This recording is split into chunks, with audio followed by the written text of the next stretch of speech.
laboratorial, exame laboratorial realizado dentro da área da bioquímica. Nós ouvimos falar muito sobre o bom colesterol e o mau colesterol, HDL e LDL. Realmente, o LDL em níveis aumentados traz um grande fator de risco para a doença cardiovascular.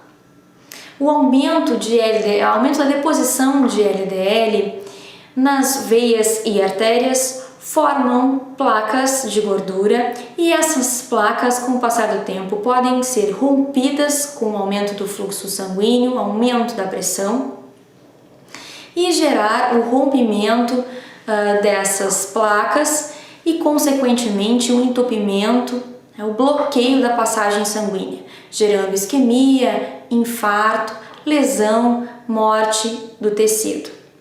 Para que isso não ocorra, nós devemos orientar os pacientes em relação à dieta, atividade física e demais terapias não farmacológicas.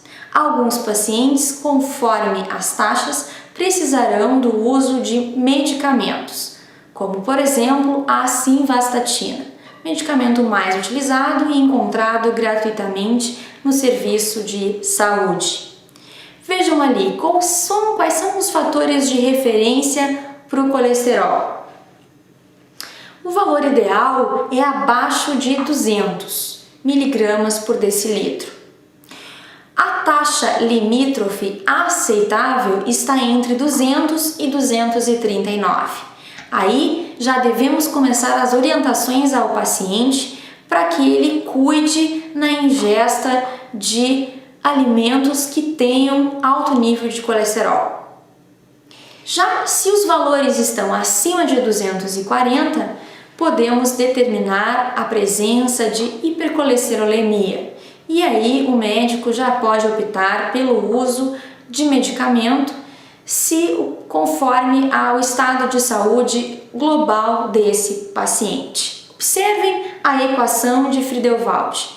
Essa equação permite avaliar o nível de colesterol total. Colesterol total é igual às suas frações, o somatório das suas frações, HDL mais LDL e VLDL. Proteína de alta densidade, baixa densidade e muito baixa densidade. Nos laboratórios, nós conseguimos fazer o teste para avaliação do colesterol total e conseguimos fazer o teste para determinação do HDL.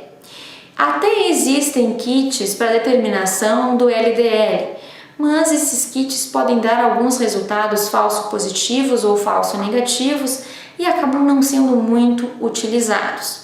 Então, o que se faz? Se faz a determinação do colesterol total, a determinação do HDL e a determinação dos triglicerídeos desse paciente.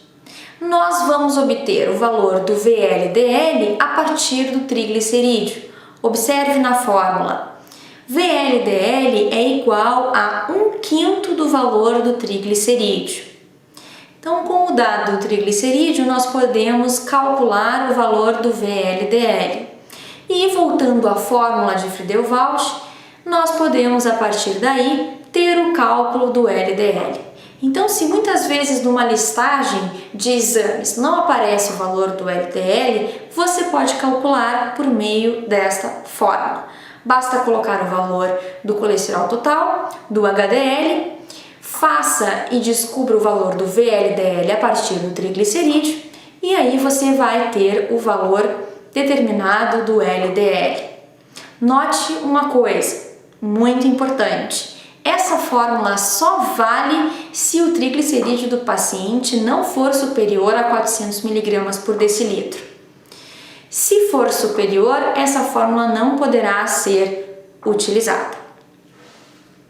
Observe ali quais são os valores de referência para o HDL, que está dividido entre homens e mulheres. Para homens, o valor ideal é acima de 55 e já entra como fator de risco valores abaixo de 35. Nas mulheres, o valor de referência ideal já é um pouco maior, acima de 65, e um valor de referência de risco abaixo de 45. Já para o LDL, observe aí, o valor de referência ideal para que não haja risco cardiovascular é abaixo de 100 mg por decilitro. O limítrofe vai de 130 a 159 e o valor de risco é acima de 160.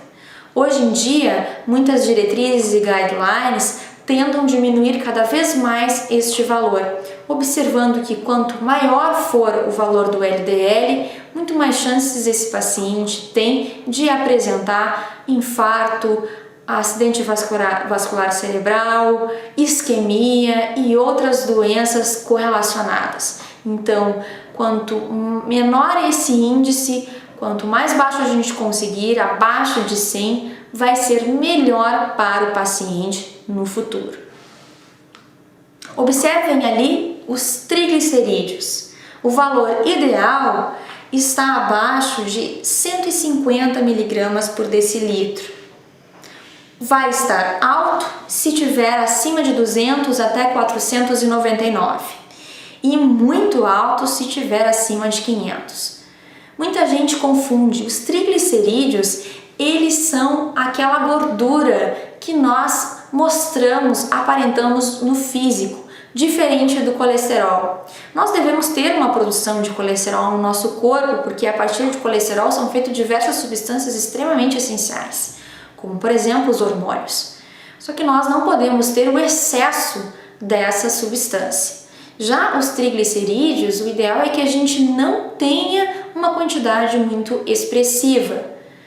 Abaixo de 150 é o valor ideal. Triglicerídeos aumentados podem estar presentes no hipotireoidismo, diabetes, síndrome nefrótica, alcoolismo hepático, obesidade e gravidez. Existem alguns medicamentos também que podem gerar o aumento dos triglicerídeos. O uso de beta-bloqueadores, corticosteroides, diuréticos, anticoncepcionais orais, entre outros. Então, devemos cuidar se os pacientes apresentam alguma desses problemas de saúde ou estão em uso de algum desses medicamentos por um período prolongado. A diminuição de triglicerídeos pode estar presente em estados de desnutrição, má absorção e hipertireoidismo. Alguns medicamentos também podem provocar a diminuição, como o uso de clofibrato, ácido nicotínico, ácido ascórbico e outros. Então, sempre devemos avaliar, por isso que a gente fala tanto, devemos avaliar o paciente como um todo e conhecer toda a sua história farmacológica, toda a sua história clínica, para que nós possamos fazer as orientações corretas e saber se esse aumento ou diminuição de triglicerídeo está presente em função de alguma comorbidade, de algum uso de medicamento por tempo prolongado, ou se está nos demonstrando o início de alguma doença ou de algum fator de risco importante. Lembrando sempre, para que se faça o teste de triglicerídeos, é necessário um jejum de 12 horas. Por isso que quando o paciente vai fazer diversos exames juntos, já se pede o jejum de 12 horas, porque se tem o triglicerídeo na listagem, esse jejum vai ter que ter uma duração maior. Para fazer o teste de colesterol, não é necessário o jejum, mas como vocês viram, a gente precisa ter, para determinar todas as frações, nós precisamos ter o colesterol e o triglicerídeo feito na análise em laboratório.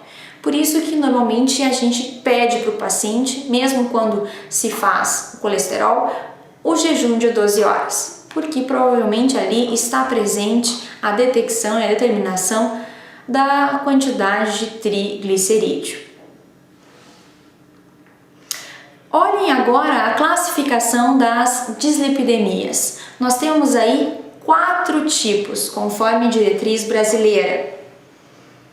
A hipercolesterolemia isolada, que vai ser determinada, vai estar caracterizada pela elevação isolada de LDL em níveis maiores de 160 mg por decilitro. A hipertrigliceridemia isolada por uma elevação isolada do triglicerídeo acima de 150.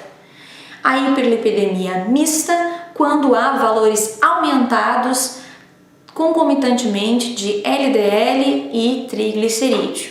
E nós temos o último tipo, o HDL baixo, quando há uma redução de HDL, então menor de 40 para homens, menor de 50 em mulheres, de forma isolada ou em associação com um aumento de LDL e triglicerídeos.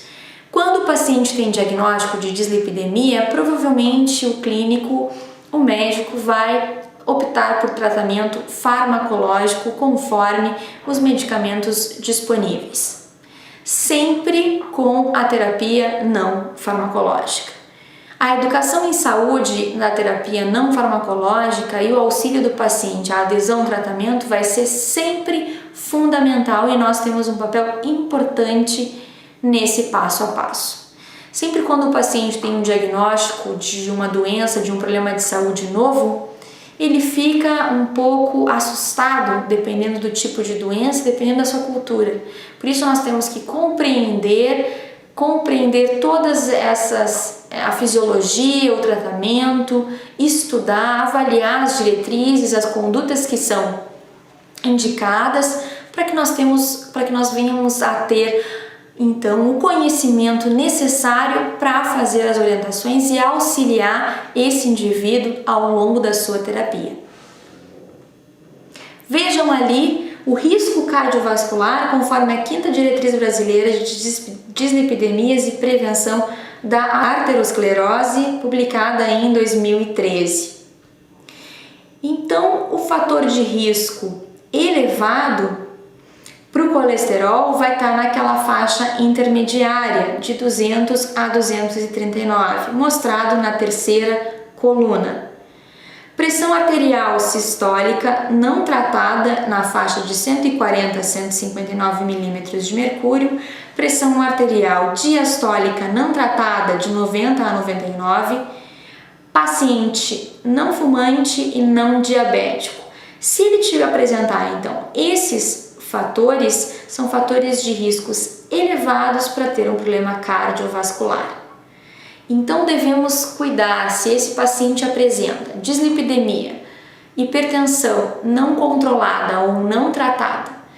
Se tiver somado ainda ao fumo e à presença do diabetes, esse paciente apresenta alto risco de vir a ter um problema cardiovascular, um AVC ou outro tipo de problema de saúde correlacionado. Por isso é tão importante nós avaliarmos esses indicadores e fazer as orientações necessárias. Então nós vimos aí a questão dos lipídios, exames muito comuns, cada vez mais pedidos, e agora a gente conseguiu entender um pouco como avaliar e saber até que ponto eles estão dentro de parâmetros normais ou a partir de que momento eles já se tornam um fator de risco para o paciente.